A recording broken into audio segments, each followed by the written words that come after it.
5.1 Understanding how and why we listen.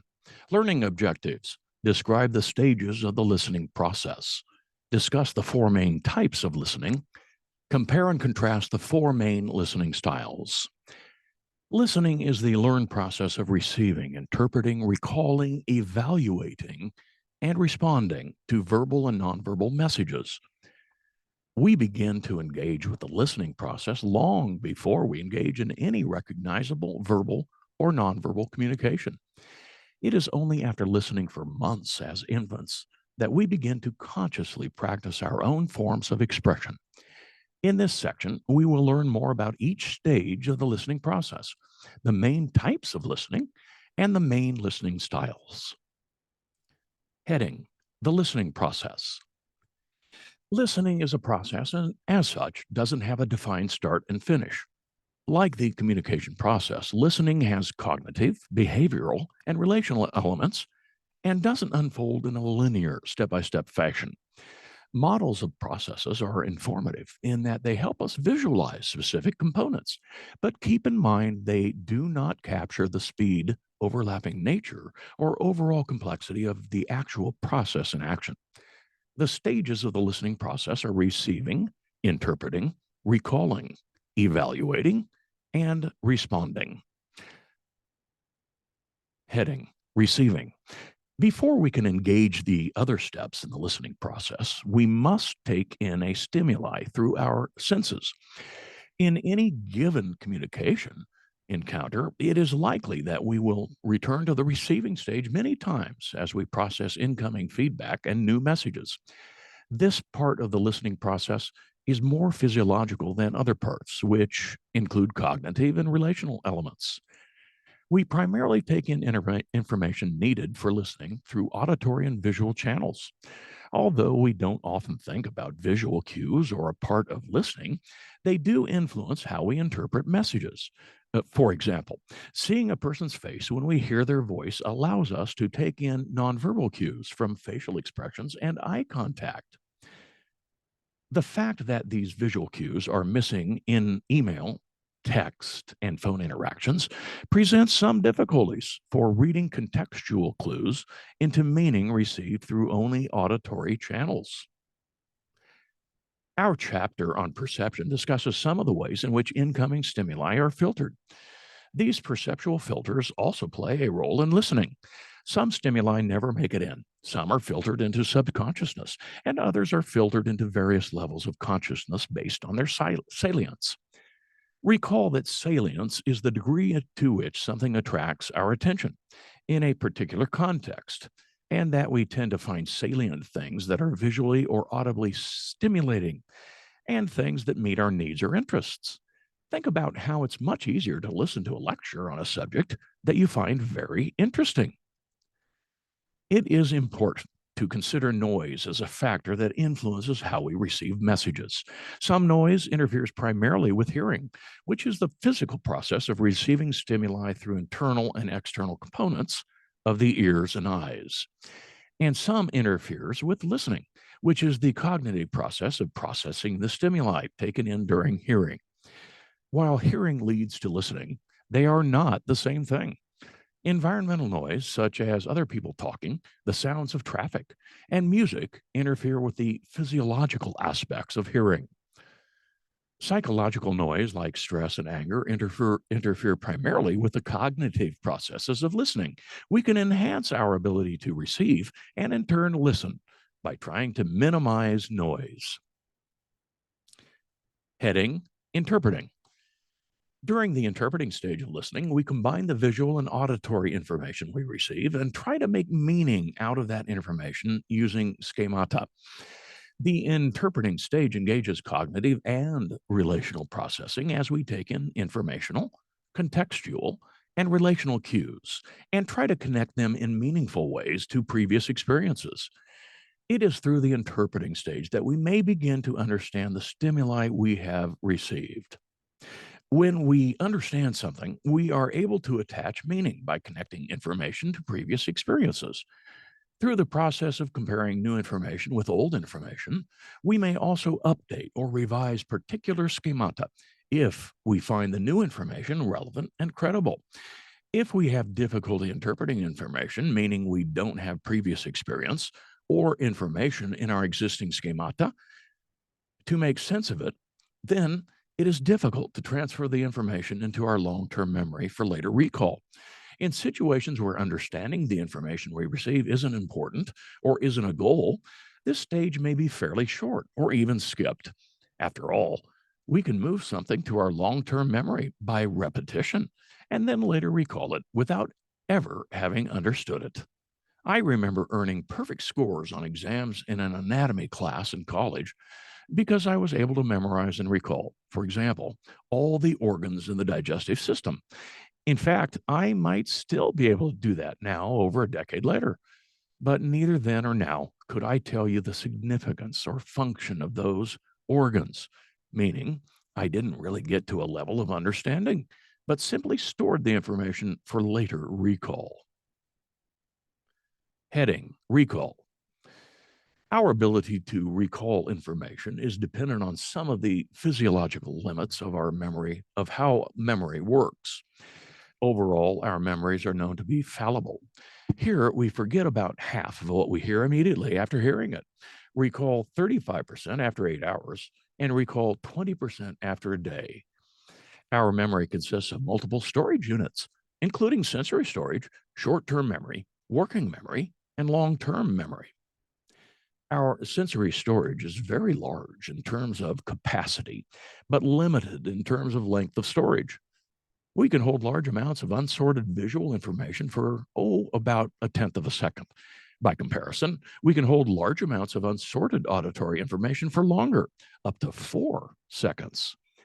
This initial memory storage unit doesn't provide much use for our study of communication, as these large but quickly expiring chunks of sensory data are primarily used in reactionary and instinctual ways. As stimuli are organized and interpreted, we make their way to short term memory, where they either expire or are forgotten or transferred to long term memory. Short term memory is a mental storage capability that can retain stimuli for 20 seconds to 1 minute. Long term memory is a mental storage capability of which stimuli in short term memory can be transferred if they are connected to existing schema and in which information can be stored indefinitely. Working memory is a temporarily accessed memory storage space that is activated during times of high cognitive demand. When using working memory, we can temporarily store information and process it and use it at the same time. This is different from our typical memory function in that information usually has to make it to long term memory before we can call it back up to apply a current situation. People with good working memories are able to keep recent information in mind and process it and apply it to other incoming information.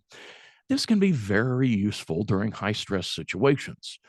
A person in control of a command center like the White House Situation Room should have a pretty good working memory in order to take in, organize, evaluate, and then immediately use new information instead of having to wait for that information to make it to long term memory and then be retrieved and used. Although recall is an important part of the listening process, there isn't a direct correlation between being good at recalling information and being a good listener. Some people have excellent memories and recall abilities and can tell you a very accurate story from many years earlier during a situation in which they should actually be listening and not showing off their recall abilities. Recall is an important part of the listening process because it is most often used to assess listening abilities and effectiveness. Many quizzes and tests in school are based on recall and often are used to assess how well students comprehended information presented in class, which is seen as an indication of how well they listened. When recall is our only goal, we excel at it. Experiments have found that people can memorize and later recall a set of faces and names with near 100% recall when sitting in a quiet lab and asked to do so.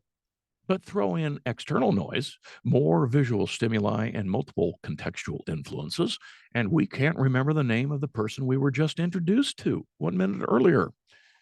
Even in interpersonal encounters, we rely on recall to test whether or not someone was listening.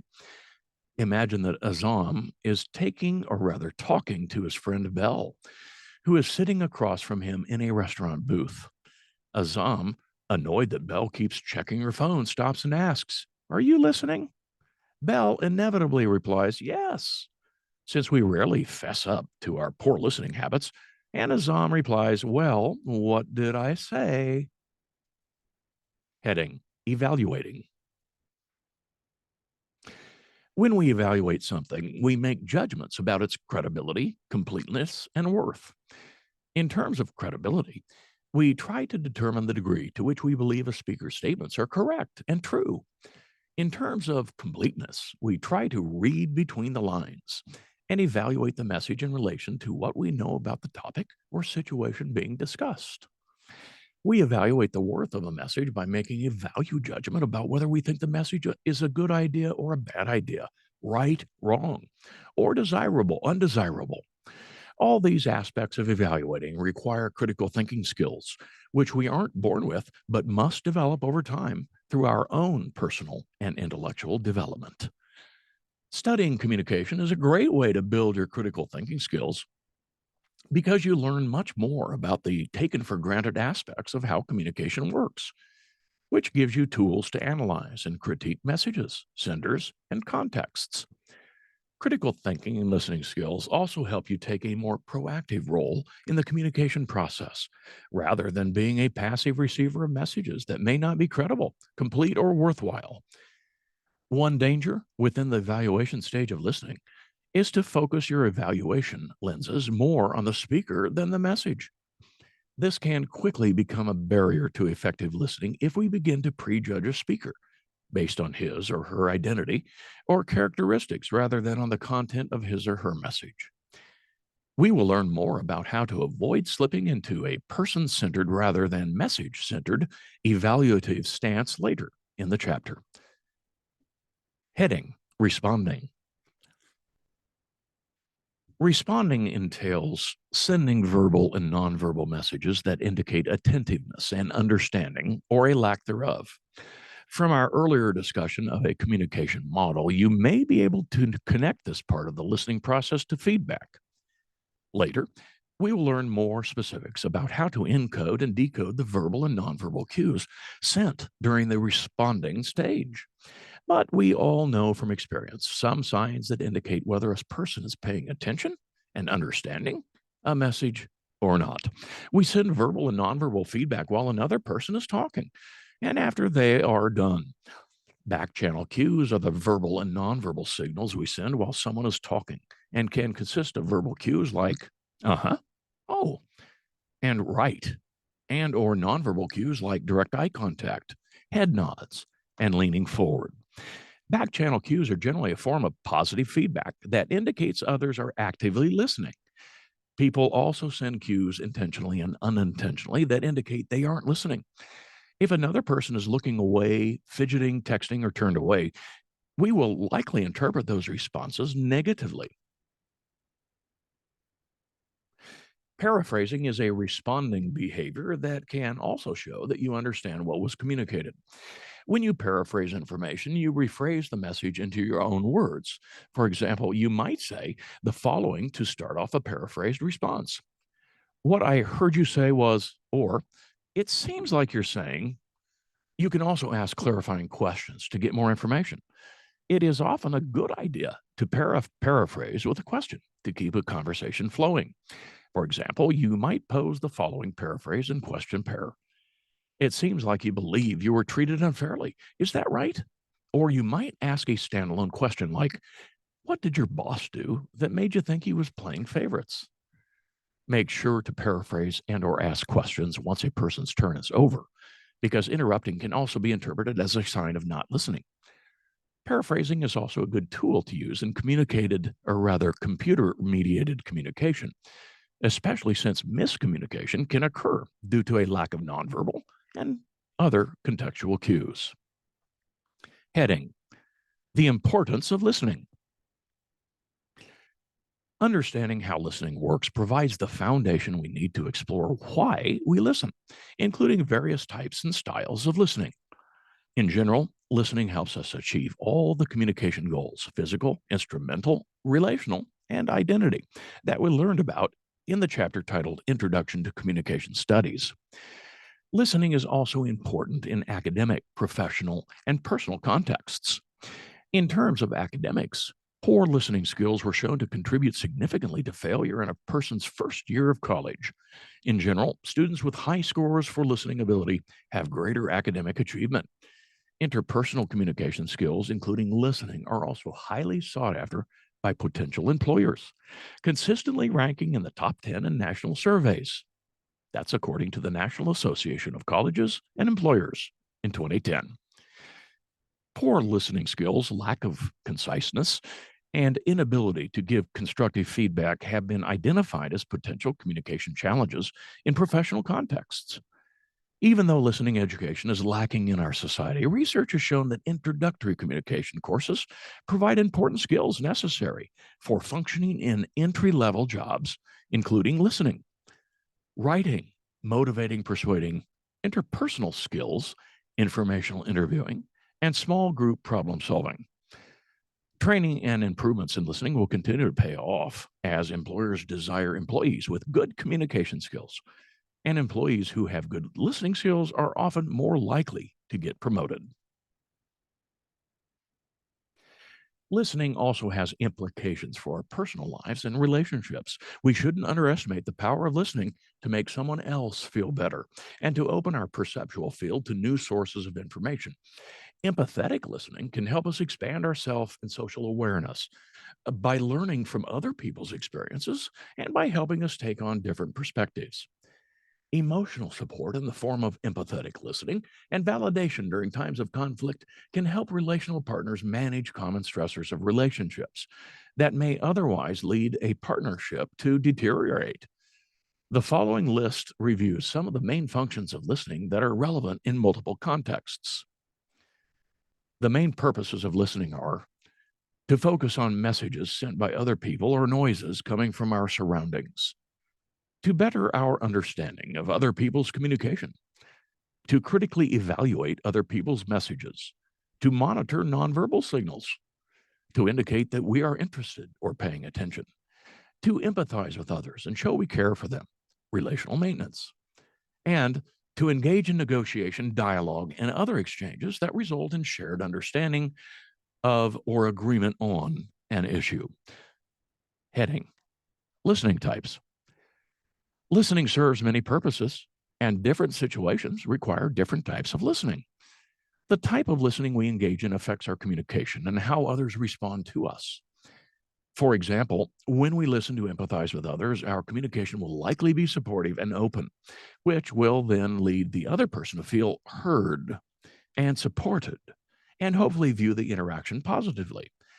The main types of listening we will discuss are discriminative, informational, critical, and empathetic.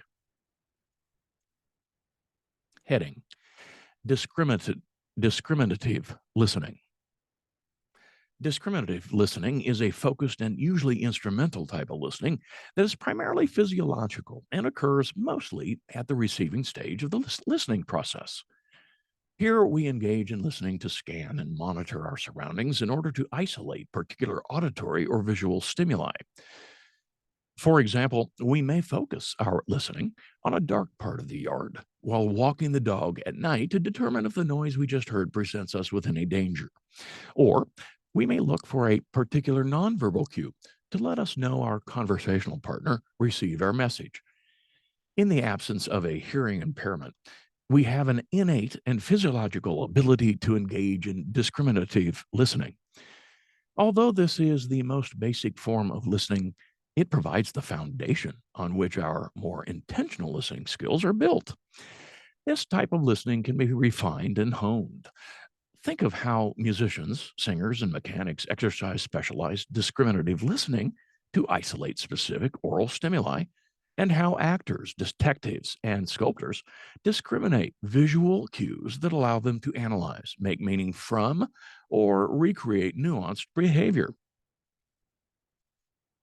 Heading: Informational listening. Informational listening entails listening with the goal of comprehending and retaining information. This type of listening is not evaluative and is common in teaching and learning contexts, ranging from a student listening to an informative speech to an out of town listener listening to directions to the nearest gas station. We also use informational listening when we listen to news reports, voicemail, and briefings at work. Since retention and recall are important components of informational listening, good concentration and memory skills are key. These also happen to be skills that many college students struggle with, at least in the first years of college, but will be expected to have mastered once they get into professional contexts. In many professional contexts, informational listening is important, especially when receiving instructions. I caution my students that they will be expected to process verbal instructions more frequently in their profession than they are in college. Now, most college professors provide detailed instructions and handouts with assignments so students can review them as needed. But many supervisors and managers will expect you to take the initiative to remember or record vital information. Additionally, many bosses are not as open to questions or requests to repeat themselves as professors are. Heading: Critical listening. Critical listening entails listening with a goal of analyzing or evaluating a message based on information presented verbally and information that can be inferred from context. A critical listener evaluates a message and accepts it, rejects it, or decides to withhold judgment and seek more information. As constant consumers of messages, we need to be able to assess the credibility of speakers and their messages and identify various persuasive appeals and faulty logic known as fallacies, which you can learn about in the chapter titled Informative and Persuasive Speaking. Critical listening is important during persuasive exchanges, but I recommend always employing some degree of critical listening because you may find yourself in a persuasive interaction and that you thought was informative. As is noted in Chapter 4, Nonverbal Communication, people often disguise inferences as facts. Critical listening skills are useful when listening to a persuasive speech in a class and when processing any of the persuasive media messages we receive daily. You can see judges employ critical listening with varying degrees of competence or on talent competition shows like RuPaul's Drag Race, America's Got Talent, and The Voice. While the exchanges between judge and contestant are those shows rather, is expected to be subjective and critical. Critical listening is also important when listening to speakers that have stated or implied objectivity, such as parents, teachers, political leaders, doctors, and religious leaders. We will learn more about how to improve your critical thinking skills later in this chapter. Empathetic listening is the most challenging form of listening and occurs when we try to understand or experience what a speaker is thinking or feeling. Empathetic listening is distinct from sympathetic listening. While the word empathy means to feel into or feel with another person, sympathy means to feel for someone. Sympathy is generally more self oriented and distant than empathy. Empathetic listening is other oriented and should be genuine. Because of our own centrality in our perceptual world, empathetic listening can be difficult. It's often much easier for us to tell our own story or to give advice than it is to really listen to and empathize with someone else. We should keep in mind that sometimes others just need to be heard, and our feedback isn't actually desired. Empathetic listening is key for dialogue and helps maintain interpersonal relationships. In order to reach dialogue, people must have a degree of open mindedness and a commitment to civility that allows them to be empathetic while still allowing them to believe in and advocate for their own position. An excellent example of critical and empathetic listening in action is the intentional or international truth and reconciliation movement. The most well known example of a Truth and Reconciliation Commission occurred in South Africa as a way to address the various conflicts that occurred during apartheid. The first TRC, as it's known, in the United States occurred in Greensboro, North Carolina, as a means of processing the events and aftermath of November 3rd, 1979, when members of the Ku Klux Klan shot and killed 5 members of the Communist Workers' Party during a daytime confrontation witnessed by news crews and many bystanders. The goal of such commissions is to allow people to tell their stories, share their perspectives in an open environment, and be listened to. The Greensboro TRC states its purpose as such.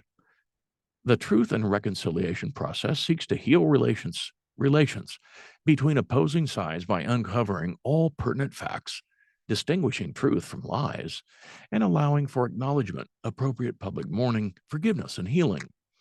The focus often is on giving victims, witnesses, and even perpetrators a chance to publicly tell their stories without fear of prosecution. Heading: Listening styles. Just as there are different types of listening, there are also different styles of listening. People have categorized many as one or more of the following listeners: people-oriented, action-oriented, content-oriented, and time-oriented listeners.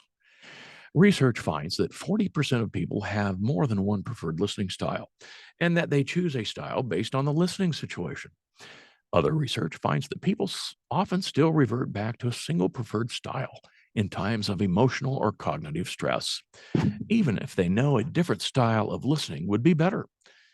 Following a brief overview of each listening style, we will explore some of their applications, strengths, and weaknesses. People-oriented listeners are concerned about the needs and feelings of others and may get distracted from a specific task or the content of a message in order to address feelings. Action-oriented listeners prefer well-organized, precise, and accurate information. They can become frustrated with their perceived communication to be unorganized or inconsistent, or a speaker to be long-winded. Content-oriented listeners are analytic and enjoy processing complex messages. They like in-depth information and like to learn about multiple sides of a topic or hear multiple perspectives on an issue. Their thoroughness can be difficult to manage if there are time constraints. Time-oriented listeners are concerned with completing tasks and achieving goals. They do not like information perceived as irrelevant and like to stick to a timeline. They may cut people off and make quick decisions, taking shortcuts or cutting corners when they think they have enough information. Heading: People-oriented listeners. People-oriented listeners are concerned about the emotional states of others and listen with the purpose of offering support in interpersonal relationships. People-oriented listeners can be characterized as supporters who are caring and understanding. These listeners are sought out because they are known as people who will lend an ear. They may or may not be valued for the advice they give, but all people often want is a good listener. This type of listening may be especially valuable in interpersonal communication involving emotional exchanges, as a people-oriented listener can create a space where people can make themselves vulnerable without fear of being cut off or judged. People-oriented listeners are likely skilled, empathetic listeners and may find success in supportive fields like counseling, social work, or nursing. Interestingly, such fields are typically feminized, in that people are often associated or associating the characteristics of people-oriented listeners with roles filled by women. We will learn more about how gender and listening intersect in Section 5, Listening and Gender. Heading: Action-oriented listeners. Action-oriented listeners focus on what action needs to take place in regards to a received message and try to formulate an organized way to initiate that action.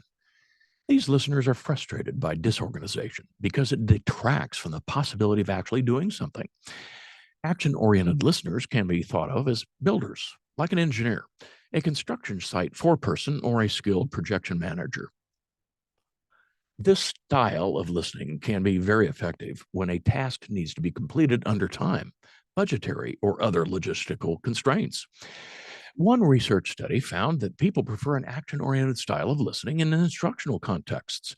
In other situations, such as interpersonal communication, action-oriented listeners may not actually be very interested in listening, instead taking a "what do you want me to do" approach. A friend and colleague of mine who exhibits some qualities of an action oriented listener once told me about an encounter she had with a close friend who had a stillborn baby.